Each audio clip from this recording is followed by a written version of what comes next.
এতটা কঠোর প্র্যাকটিসিং মুসলিম হতে হবে যে হাতের মধ্যে ওই যে জ্বলন্ত অঙ্গার রাখতে পারে। ঠিক আছে, মানে একজন মেয়ে আমাদের ছাত্রী পরীক্ষা দিতে গেছে, তাকে যদি বলে যে এটা খোলো, না হলে পরীক্ষা দিতে দিব না, পরীক্ষার খাতা ছুঁড়ে দিয়ে চলে আসবে। This is Iman, this is ইমান।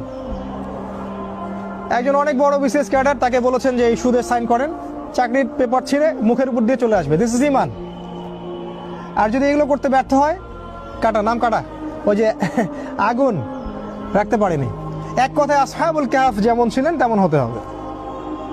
এখানে কোনো কম্প্রোমাইজ নাই, এক বিন্দু পরিমাণ ছাড় দেওয়া যাবে না। আপনি এক বিন্দু ছাড় দিবেন, আপনি 10 বিন্দু হারাবেন। একবার ছাড় দিবেন, কোনোদিন ধরতে পারবেন না, কোনোদিন না। এমন জব করতে হচ্ছে যেখানে হারাম আছে, জব ছেড়ে দিয়ে ব্যাংকিং জব, কালকেই রেজিগনেশন লেটার দিয়ে আসতে হবে, তাহলে এটা ইমানের পরিচয়, ইমানের পরিচয়।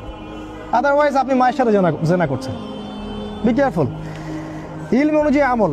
3 নম্বর হচ্ছে ফ্যামিলিকে সিকিউর করতে হবে, ওদের পরিবার পরিজন ঠিকঠাক মতো ইসলাম পালন করছে কিনা। যদি আমরা যতক্ষণ পর্যন্ত এখানে সার্ভাইভ করতে পারবো ততক্ষণ করব, যখন আমরা সার্ভাইভ করতে পারবো না আমরা হিজরত করব। এমন কোনো জায়গায় যেখানে খাবার আছে, পানীয় আছে, যেখানে শেল্টার আছে। কারণ আপনি যদি সত্যিকারের ওই ইমান নিয়ে থাকতে চান, আপনি এই গডলেস ওয়ার্ল্ডে সার্ভাইভ করতে পারবেন না। একটা পর্যায়ে আপনাকে হিজরত করতেই হবে, কারণ হিজরতের সাথে রাসূলের সম্পর্ক, নবীদের সম্পর্ক আছে। আর যদি মনে করেন যে এভরিথিং ইজ পারফেক্ট, সব সুন্দর মতো চলছে, তাহলে ওই ইমান আপনার হাতে নাই যেটা রাসূল বলেছেন। এভরিথিং ইজ নট পারফেক্ট, কোনো কিছুই পারফেক্ট নাই। আপনি এক চোখ দেখলে মনে হবে পারফেক্ট। তারপর 4, ইউনাইটেড হওয়া।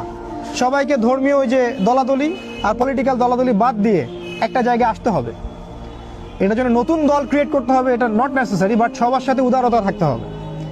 ঠিক আছে, ফাউন্ডেশন করে, প্রতিষ্ঠান করে। আর লাস্ট হচ্ছে খুব কনস্ট্রাকটিভ একটা পদ্ধতি অবলম্বন করে ধারাবাহিকভাবে কঠোর পরিশ্রমের মাধ্যমে একটা লক্ষ্যের দিকে এগিয়ে যাওয়া। এটা খুব ইম্পর্টেন্ট, এবং এটা আমরা একা করতে পারবো না। এই সবার এই ঐক্যবদ্ধ প্রচেষ্টা, জান মাল সময় শ্রম যদি আমরা একসাথে দিতে পারি, ইনশাআল্লাহ এই আখিরুজ জামানেও ওই ইমান ধরে রাখা সম্ভব, একত্রিত থাকা সম্ভব, জ্ঞান অর্জন করা সম্ভব, পরিবার পরিচালনা করা সম্ভব, শেষ পর্যন্ত ট্রাই করা সম্ভব। যখন দেখবো পারছি না, হিজরত।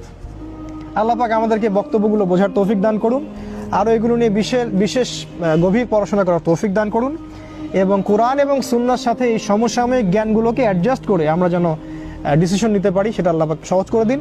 এগুলো পড়ে যাবো ইনশাআল্লাহ। আমরা দোয়া পড়ি আমরা, সুবহানাকা আল্লাহুম্মা ওয়া বিহামদিকা নাশহাদু আল্লা ইলাহা ইল্লা আনতা